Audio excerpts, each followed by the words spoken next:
Alrighty, welcome back to another edition of our season previews. On today's episode, we are going to be previewing the Boston Bruins with our good friend Turk. Turk, thanks again for joining us. It's a pleasure as always. Thanks for having me, guys. Another year. Here we go again. Absolutely. You being up in the land of Massachusetts, I know you're getting all the Bruins drama over the summer and some pretty big names in free agency. Obviously, the two big ones, Elias Lindholm and Nikita Zadorov coming over to Boston. And then Jake DeBrusk, he's out of town. Same with Linus Ullmark. And with how Swayman played last year, that contract is probably going to be a topic of conversation this year. So, just want to ask you, what's the general vibe up in Boston about the Bruins this season? I think people are excited about the Bruins. It's a hockey city more than anything. People love hockey up here. So the Bruins get going. The Swayman thing, I still think it gets worked out. They're eventually going to sign him. They traded away Allmark. They're going to get it done. Um, I don't, I actually don't mind the move. I think you had to move on from Allmark. Obviously, having the two goalies there with tandem was incredible, but you can't pay a goalie $9 million and have him play 50% of the time. It's got to be on the ice.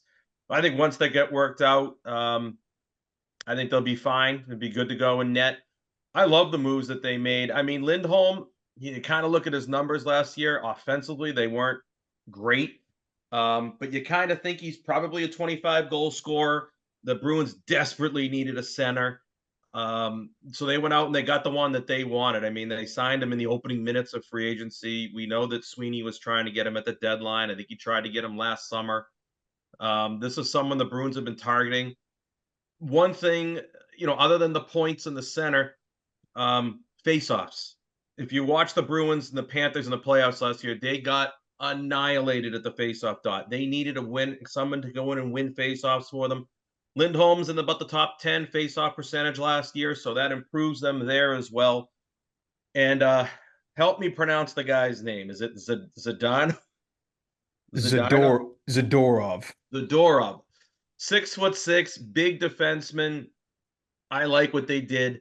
If you take a look at their defensive corps as a whole, they're all big. They can skate, they can move the puck, and they can play physical.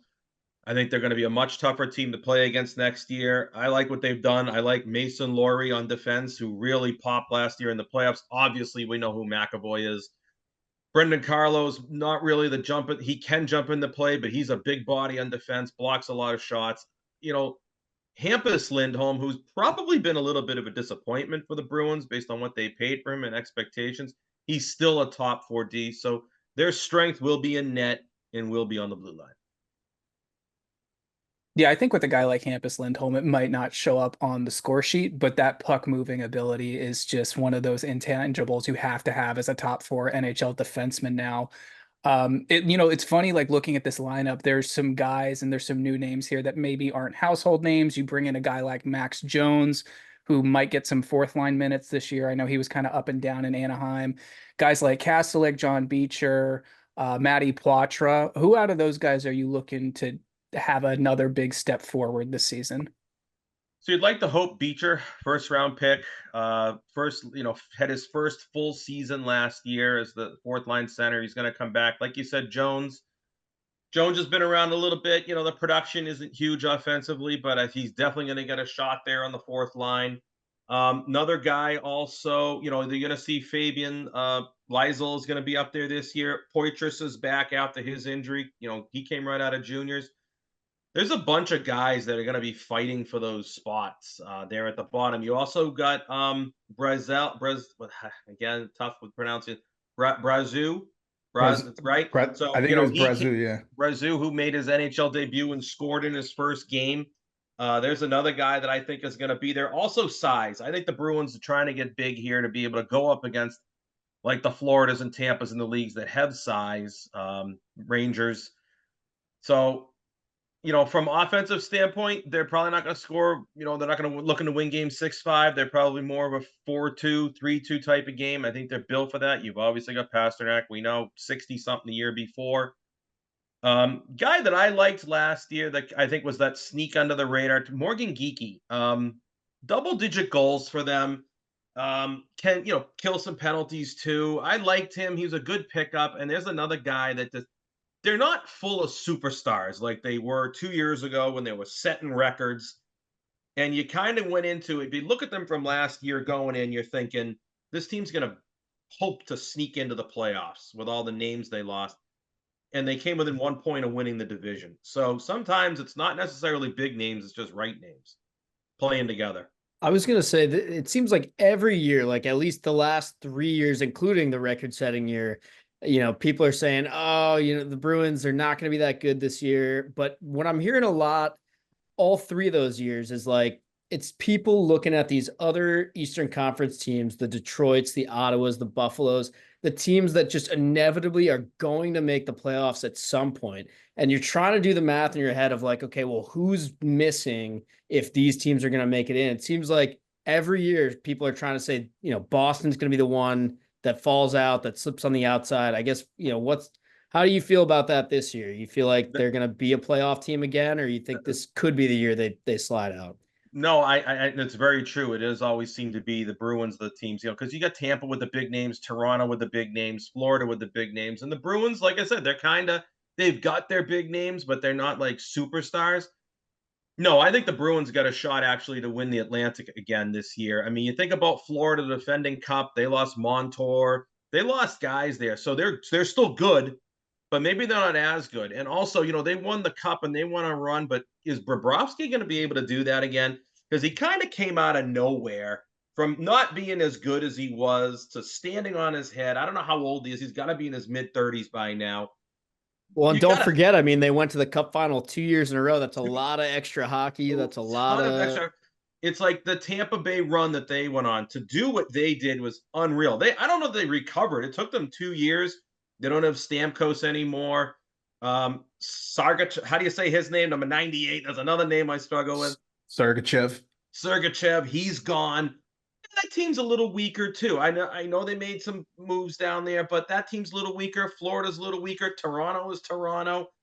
I think the Bruins can win the division. I really do. Injuries obviously can play a huge part, but I think they can win this division.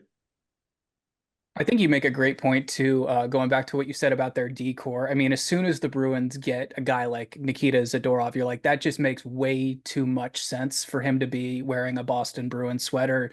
And I mean, you nailed it. McAvoy is talented and skilled, but does not mind throwing his weight around. And then Carlo, like you said, just eats pucks and throws hips all over the place. So I really like the decor for this team, and I think that's something that actually is going to set them apart from a team like Florida or a team like Tampa or Toronto.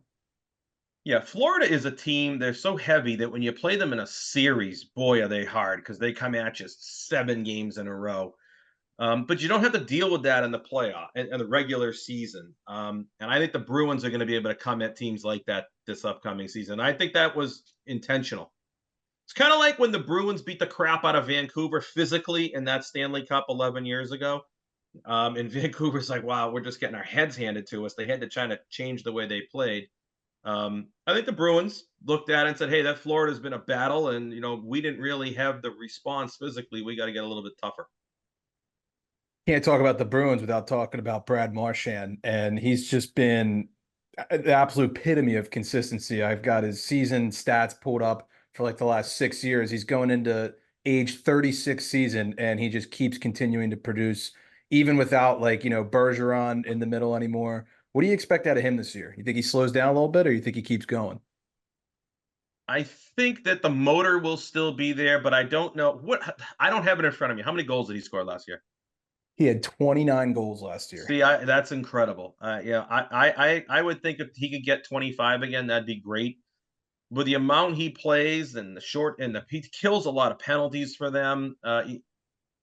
He doesn't take the stupid penalties like he used to, but he still plays on the edge. And the players love him. He's one of those guys you hate to play against, but you love him if he's on your team. Kind of like Bertuzzi when he was here. It was like having two rats on the team. But I think Marchand, there's no reason to think that he's going to fall off. But you're right. The years are piling up.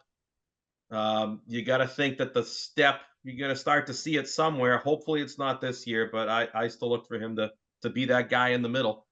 I just looked at some projected lines for them right now, and they're, projecting that he's going to stay with Coyle. That worked last year.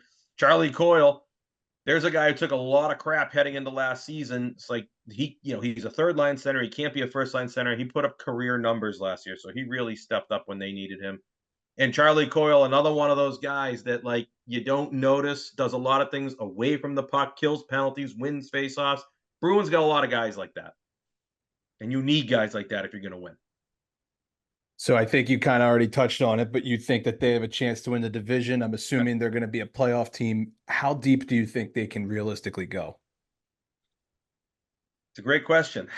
I do think they win the division, and I do think they can go deep into the East. I don't know if they can get to the Cup. I mean, it's so hard.